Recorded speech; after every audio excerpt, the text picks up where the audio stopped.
Bienvenue sur Africa 24 dans cette nouvelle édition du QG Weekend. Au sommaire de l'actualité présidentielle 2017 au Libéria, la course est lancée. Les 11 candidats déclarés ont 6 mois pour convaincre les électeurs afin de succéder à la présidente Ellen Johnson Sirleaf.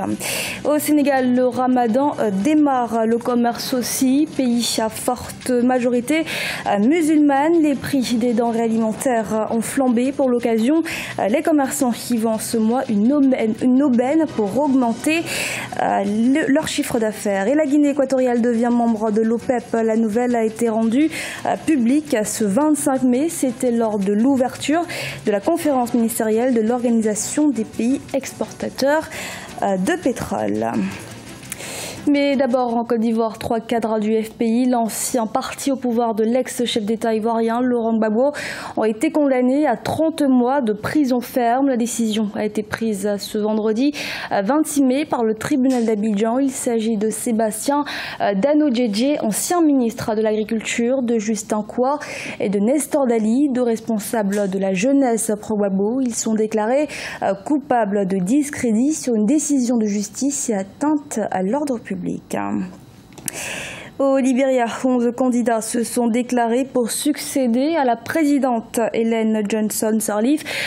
Parmi eux, un ancien chef de guerre, une femme d'affaires ou encore une ancienne gloire du football international. Ils sont tous 6 mois pour convaincre les électeurs libériens. Sharon Camara. Ils sont actuellement 11 candidats à s'être déclarés à 6 mois des élections présidentielles au Libéria. Ces prétendants à la magistrature suprême espèrent succéder à la présidente Ellen Johnson Sirleaf. Après avoir été élue à 2 reprises à la tête du pays, la première femme à avoir été présidente de la République en Afrique ne peut plus se présenter selon la constitution libérienne. Je pense que ces 2 mandats ont été non seulement un succès, mais également un succès dans le cadre du développement, je dirais. Parce que si vous voyez les infrastructures aujourd'hui du Libéria, telles que les infrastructures de la santé, l'éducation, la santé, l'hydraulique.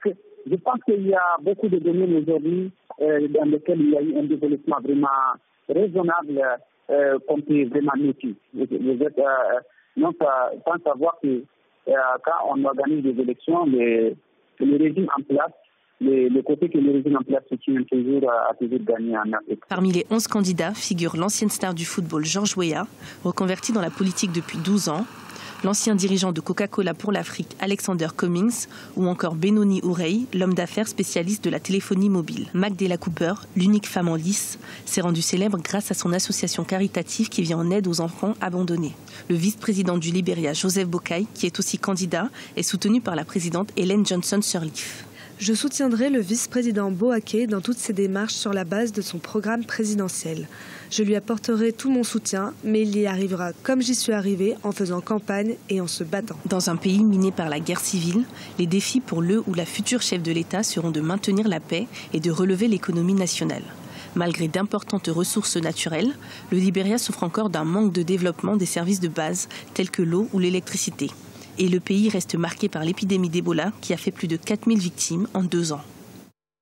Au Sénégal, le mois du Ramadan, comme chaque année, est une période importante pour les commerçants. Durant ce mois où les musulmans pratiquent le jeûne, les denrées alimentaires se multiplient sur le marché. Une aubaine pour les commerçants qui multiplient par la même occasion leur chiffre d'affaires. Marcel Afobamarouina.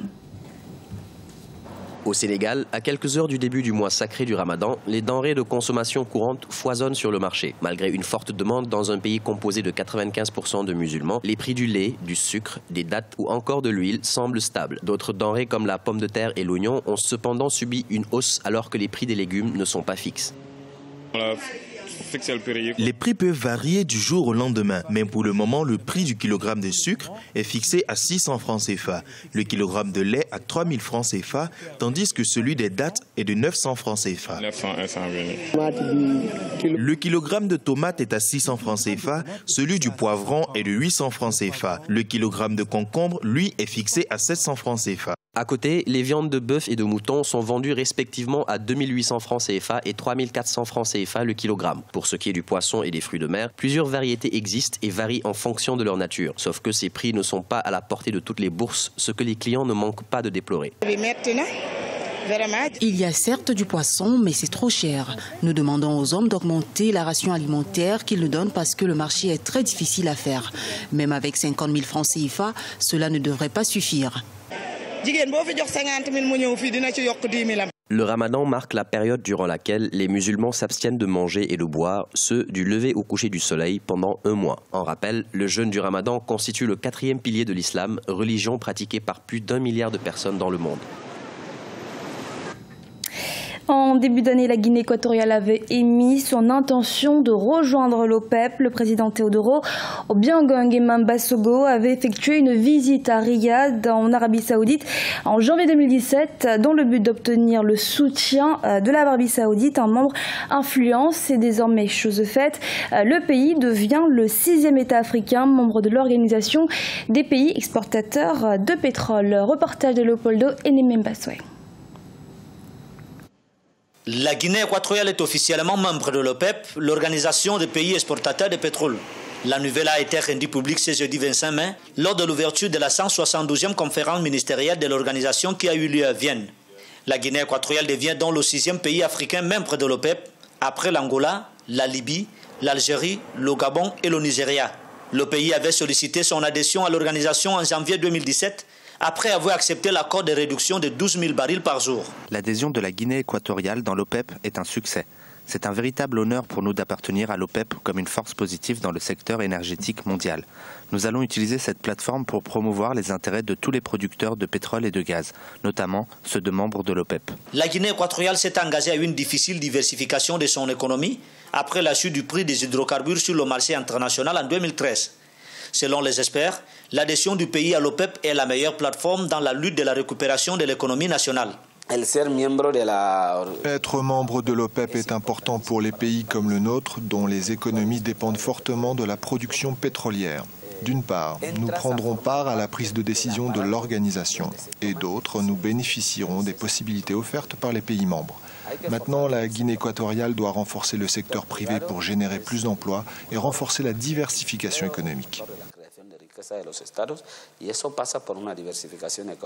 À titre de rappel, la Guinée équatoriale affiche des ventes annuelles de pétrole de 10 milliards de dollars qui représentent 95% des exportations du pays vers la Chine, l'Inde, le Japon et la Corée du Sud.